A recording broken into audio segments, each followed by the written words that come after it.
नमस्कार साथियों। आज हम थायराइड पे बात करेंगे। थायराइड की समस्या समाज में बहुत अधिक है और ये लगातार बढ़ती जा रही है। पहले तो ज़्यादातर केस महिलाओं में होते थे, लेकिन अब ये समस्या पुरुषों में भी बढ़ रही है। तो पहले हम इसके कारण, फिर एक्यूप्रेशर पॉइंट जिससे इसको दूर किया जाए, फिर इसके प्राणायाम से इसको कैसे दूर किया जाता है, और फिर आसन पे आएंगे। तो अधिक समय ना लेते हुए हम विषय को आगे बढ़ाते हैं। देखिए, थायराइड की समस्या के बहुत से कारण हैं, लेकिन एक दो तीन मुख्य कारण जो मैं मानता हूँ।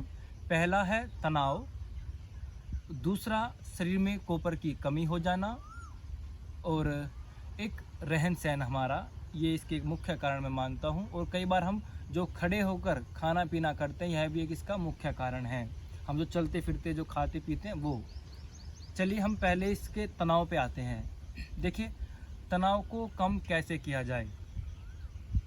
एक इसमें सबसे अच्छा होता है कि हम तिल के तेल का इस्तेमाल करें।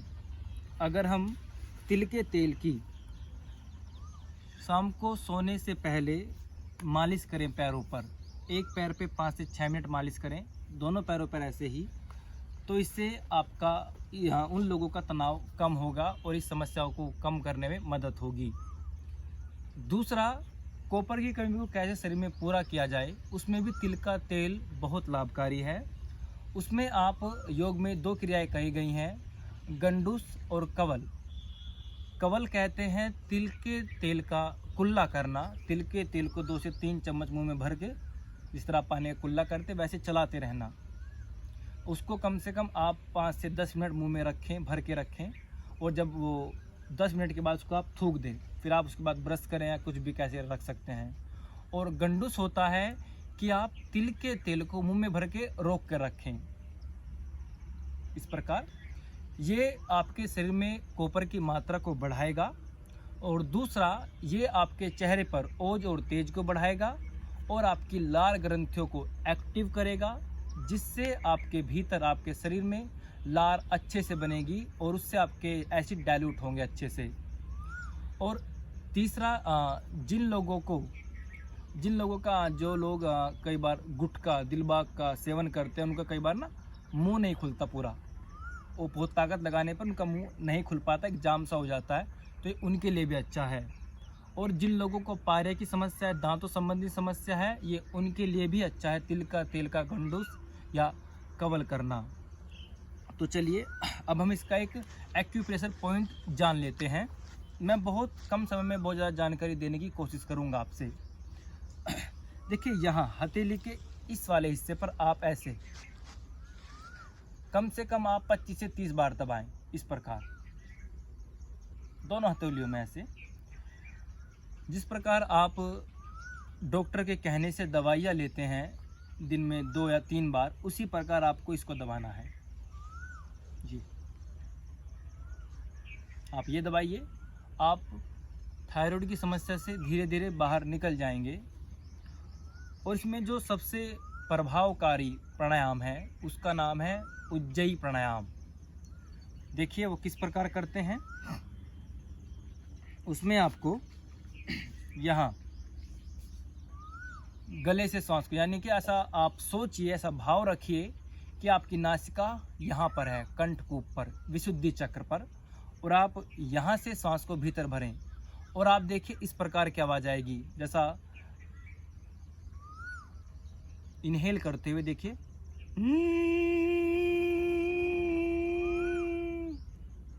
फिर नासिका से एक्सेल,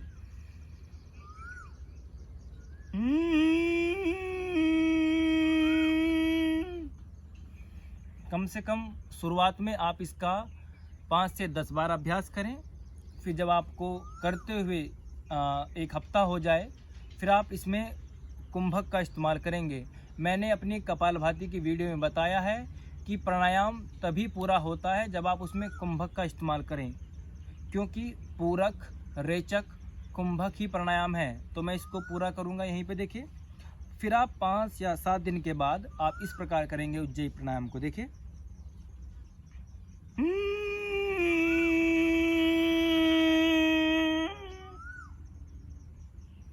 चिल्लो कर लेंगे, घुटनों से हाथ पकड़ लेंगे और एनएस पार्ट को टाइट करेंगे ऊपर की ओर। गुदा द्वार को संकुचित करना है ऊपर की ओर और प्राण शक्ति को बीच में रोक लेंगे। मैं इसके लाभ इससे पहली वीडियो में बता चुका हूं, आप उसको देख सकते हैं। और फिर आपको भर लेने के बाद आपको राइट स्वर को, राइट नासिका छिद्र को बंद करना है और लेफ्ट से सांस को आप बाहर छोड़ देंगे। कोशिश कीजिए कि आपके सांसों की आवाज़ कम से कम हो। अगर आप इतना ही करेंगे, आप इस देखिए जो भी आपकी आयु है, मैं नहीं जानता आपकी क्या आयु होगी, आप अपनी आयु के, अब मान लीजिए आपकी 30 साल की उम्र है तो आप 30 दिन इसका लगातार अभ्यास कीजिए। यकीन मानिएगा आप इस समस्या से बाहर निकल जाएंगे। चलिए अब इसमें हम मुख्य आसन ले लेते हैं। इसमें एक मुख्य आसन है सर्वांग आसन। उसमें पहले आपको इस प्रकार लेट जाना है। दूसरा, फिर आप पैरों को देखिए इस प्रकार अपने अंगूठों को अपने चेहरे की आंखों के सामने लेके आना है। अंगूठे ऊपर की ओर खींचिए।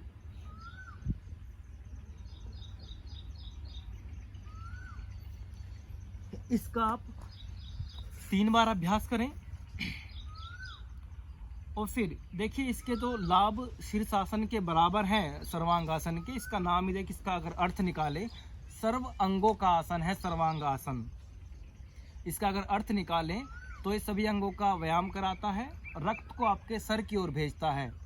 इससे आपको, जिन लोगों के बाल झड़ते हैं उनके लिए अच्छा है, जिनको आंखों की समस्या है उनके लिए अच्छा है। बस उनको नहीं करना जिनको रक्त की कोई कमी यानी कि दूषित रक्त है, खून की खराबी का कोई रोग है, वो लोग इसका अभ्यास ना करें। सर्वांगासन थायराइड के लिए तो बहुत अच्छा है। और हमेशा याद रखिएगा, योग में एक आसन करने के बाद उसका विपरीत काउंटर पोज भी जरूरी है। तो इसका काउंटर पोज है फिश पोज, मत्स्य आसन। इसके बाद उसका भी अभ्यास अवश्य करें। देखिए किस प्रकार उसमें आपको ये दोनों हाथ गर्दन के दोनों तरफ रखने हैं और सिर के बीच वाले हिस्से को ऐसा भूमि से स्पर्श करा देंगे और हाथ सामने, यहाँ दोनों हथेलियां मिली होंगी। और डीप ब्रीदिंग, लंग्स का पूरा इस्तेमाल कीजिए। इसका भी आप 10 से 15 सेकंड तक अभ्यास करेंगे। जितनी बार आप सर्वांगासन करें उतनी देर ही आप मत्स्य आसन, फिश पोज का भी अभ्यास करेंगे। ये आसन देखिए थायराइड के साथ साथ जिनको अस्थमा, दमा की समस्या है उनके लिए भी लाभकारी है। चलिए साथियों, ये जानकारी मैंने आपको थायराइड के बारे में दी और ये समस्या समाज में बहुत है। अगर आप किसी और विषय पर या किसी मेडिकल डिजीज़ पर वीडियो चाहते हैं तो आप मुझे कमेंट बॉक्स में बता सकते हैं। और कृपया अपना प्यार बनाए रखिएगा मुझ पर। धन्यवाद।